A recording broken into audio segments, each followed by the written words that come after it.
हमारा आज का टॉपिक है कॉन्सेप्ट ऑफ पाइपलाइन। पाइपलाइन एक बहुत ही इंपॉर्टेंट टॉपिक है अगर हम बात करते हैं यूनिवर्सिटी के एग्जाम पॉइंट ऑफ व्यू से। और पाइपलाइन के क्वेश्चन हमारे गेट में भी आते हैं।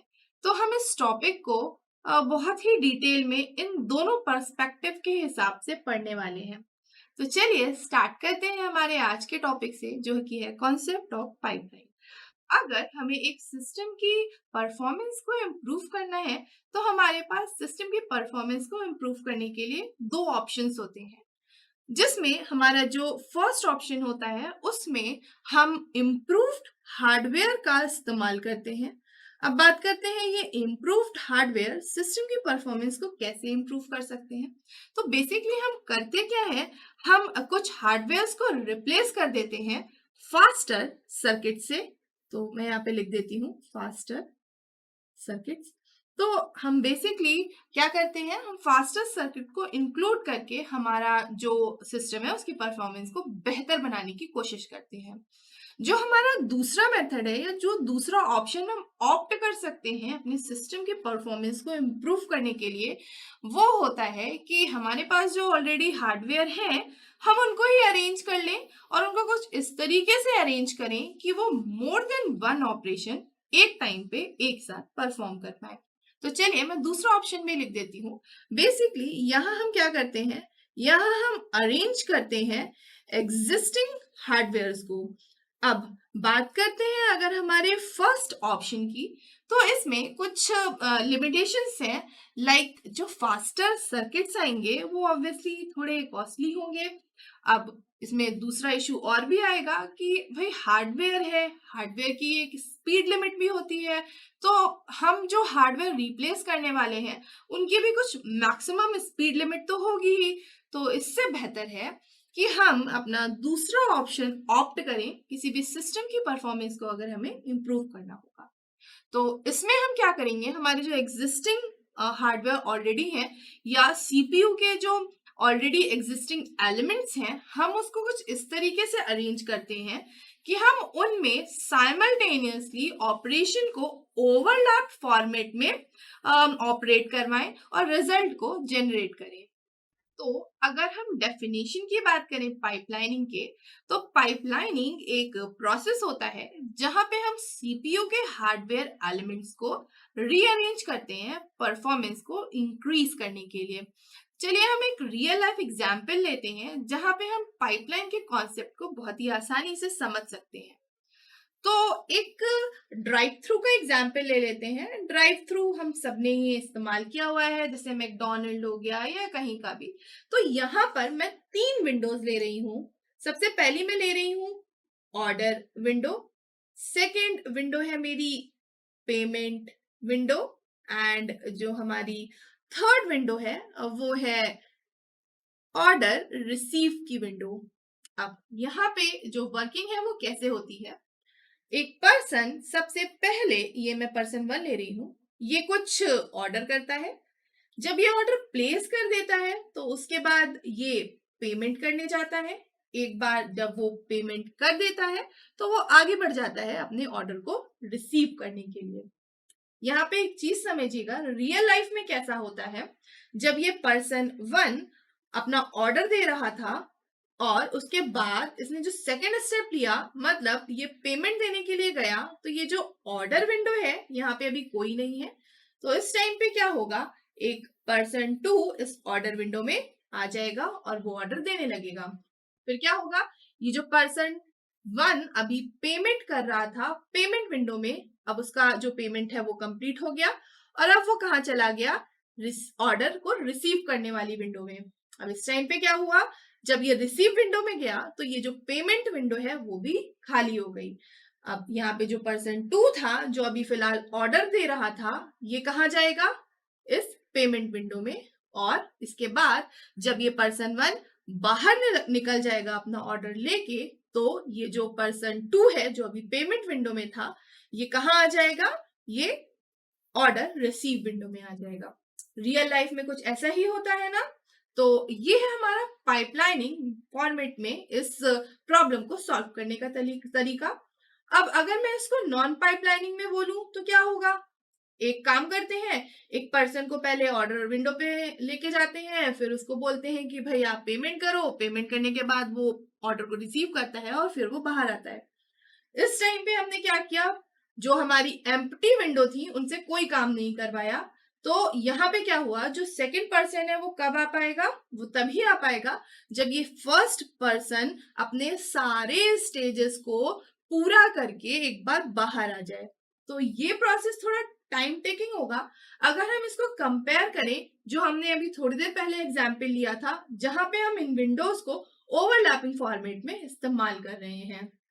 तो अब यहाँ पे जो हमने पाइपलाइनिंग के फॉर्मेट में इस प्रॉब्लम को सॉल्व किया था, एक बार उसको देख लेते हैं।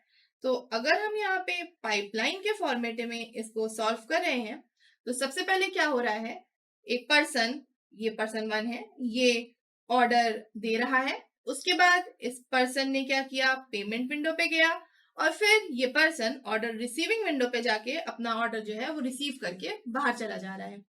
अब अगर ध्यान से देखिएगा, पर्सन 2 क्या कर रहा है, जब पर्सन 1 ऑर्डर विंडो पे था तब तो ये नहीं आएगा, लेकिन जब पर्सन 1 पेमेंट विंडो पे चला जाएगा तो ये जो पर्सन 1 है, क्योंकि ये ऑर्डर विंडो खाली हो गई है, तो अब ये पर्सन यहाँ इस टाइम पे ऑर्डर विंडो पे आ जाएगा। जब ये पर्सन 1 पेमेंट देके रिसीविंग विंडो पे चला जाएगा, तो यहाँ पे ये जो पेमेंट विंडो है वो खाली हो जाएगी और पर्सन 2 यहाँ पे पेमेंट करने के लिए आ जाएगा एंड देन यहाँ पे वो ऑर्डर को रिसीव करेगा। सिमिलरली जो पर्सन 3 है, वो इस और इस साइकिल में तो ऑर्डर विंडो पे नहीं आ पाएगा, लेकिन वो इस साइकिल पे ऑर्डर विंडो पे आ जाएगा। तो यहाँ पे इसने ऑर्डर किया, ये इसने पेमेंट किया और यहाँ पे इसने अपना ऑर्डर रिसीव कर लिया। तो अगर हम ध्यान से देखें और सपोज करें कि मान लीजिए हर एक विंडो 1 मिनट का टाइम ले रही है, तो यहाँ पे हमें टोटल एग्जीक्यूशन टाइम लग रहा है 1, 2, 3, 4 एंड 5। तो यहाँ पे हमें 5 मिनट्स लग रहे हैं अपने तीनों पर्सन्स को ऑर्डर दे के बाहर भेजने के लिए। तो अगर हम यहाँ पे बात करते हैं एवरेज टाइम की, तो यहाँ पे एवरेज टाइम हो जाएगा 5/3, दैट इज कुछ 1.7 मिनट। ठीक है, अब अगर यही प्रोसेस हम नॉन पाइपलाइन मैनर में एग्जीक्यूट करते हैं तो समझिए कैसे होगा। ये मेरा पर्सन 1 है, यहाँ पे इसने ऑर्डर दिया, पेमेंट किया, ऑर्डर रिसीव किया और बाहर चला गया। फिर आया हमारा पर्सन 2। पर्सन 2 इन तीनों साइकिल्स में एक बार भी नहीं आ पाएगा, वो केवल तभी एंटर कर पाएगा जब पर्सन 1 ऑर्डर रिसीव करके बाहर चला जाएगा। तो यहाँ पे पर्सन 2 आया अब, और इसने यहाँ पे ऑर्डर दिया, देन पेमेंट किया और फिर ऑर्डर रिसीव करके बाहर चला गया। सिमिलरली पर्सन 3 तभी अंदर आएगा जब ये पर्सन ऑर्डर रिसीव करके बाहर चला जाएगा। तो यहाँ पे पर्सन 3 की अगर हम बात करें, तो यहाँ पे इसने ऑर्डर दिया, पेमेंट किया और रिसीव करके बाहर चला गया। टोटल टाइम देखिए कितना होगा यहाँ पे। मैं यहाँ पे कुछ इस तरीके से कर देती हूँ ताकि आपको कंफ्यूजन ना हो। चलिए अब टाइम कैलकुलेट करते हैं। तो ये हो गया 1, 2, 3, 4, 5, 6, 7, 8 एंड 9। तो यहाँ पर जो टाइम लगा तीनों पर्सन्स को उनका काम करवाने में, वो लगा टोटल 9 मिनट, अज्यूमिंग कि हर स्टेज 1 मिनट ले रही है। अब अगर मैं एवरेज टाइम की बात करती हूं तो यहाँ पे हो जाएगा 9/3, दैट इज 6 मिनट्स।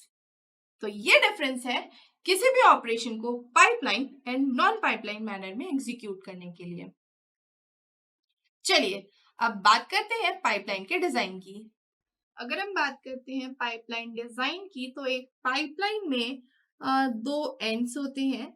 इसमें एक एंड इनपुट होता है एंड एक एंड आउटपुट होता है। इन दोनों एंड्स के बीच में मल्टीपल सेगमेंट्स होते हैं और ये जो सेगमेंट्स होते हैं ये एक डेडिकेटेड ऑपरेशन को परफॉर्म करते हैं और एक सेगमेंट का जो आउटपुट होता है वो नेक्स्ट सेगमेंट के लिए इनपुट होता है। अगर आपको ये समझ नहीं आ रहा तो चलिए मैं एक डायग्राम से आपको ये समझाने की कोशिश करती हूँ। मैंने क्या बोला कि एक पाइपलाइन डिजाइन में 2 एंड है। तो इसमें जो फर्स्ट है ये हमारा इनपुट कहलाएगा, फिर हमारी मल्टीपल स्टेजेस हैं तो चलिए हमारे मल्टीपल स्टेजेस, एक्चुअली स्टेजेस को सेगमेंट भी बोलते हैं, तो दोनों एक ही चीज है। तो हमारी यहाँ पे हमने लगाया सेगमेंट 1, या उसको स्टेज 1 भी बोल सकते हैं आप। हमारा ये हुआ सेगमेंट 2, हमने एक सेगमेंट लिया सेगमेंट 3, और यहाँ पे हमने लिया एक सेगमेंट 4। हर सेगमेंट एक डेडिकेटेड ऑपरेशन को परफॉर्म कर रहा है, और पाइपलाइन का जो दूसरा एंड है वो है आउटपुट। जब ये सारे सेगमेंट अपने डेडिकेटेड ऑपरेशन को करके आगे वाले सेगमेंट को ट्रांसफर करते हैं, तो अल्टीमेटली लास्ट में हमें एक आउटपुट मिलता है।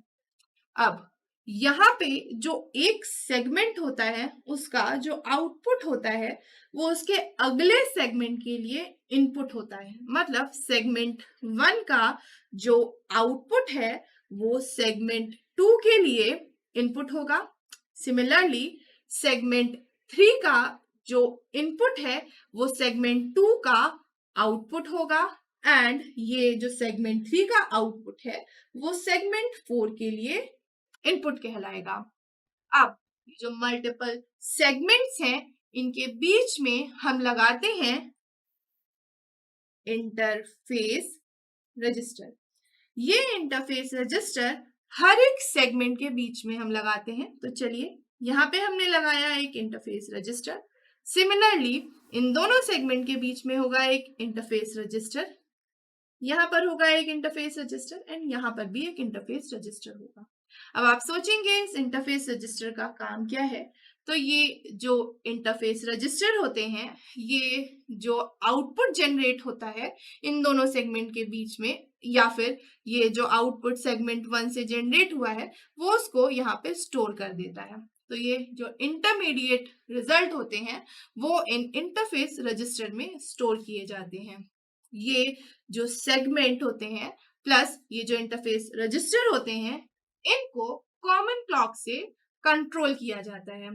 तो ये है हमारी एक बेसिक पाइपलाइन की डिजाइन। तो आज हमने कॉन्सेप्ट ऑफ पाइपलाइन को थोड़ा समझा कि पाइपलाइन क्या होती है। हमने एक एग्जाम्पल लिया जहाँ पे हमने एक रियल लाइफ एग्जाम्पल लेके ही समझा कि अगर हम किसी टास्क को पाइपलाइन फॉर्मेट में एग्जीक्यूट करते हैं तो वो कैसे हमारे परफॉर्मेंस को इंक्रीज करता है और हमारे टाइम को सेव करता है। और फिर हमने एक बेसिक पाइपलाइन डिजाइन के स्ट्रक्चर को समझा। नेक्स्ट टॉपिक में हम पाइपलाइन को थोड़ा डिटेल में समझेंगे।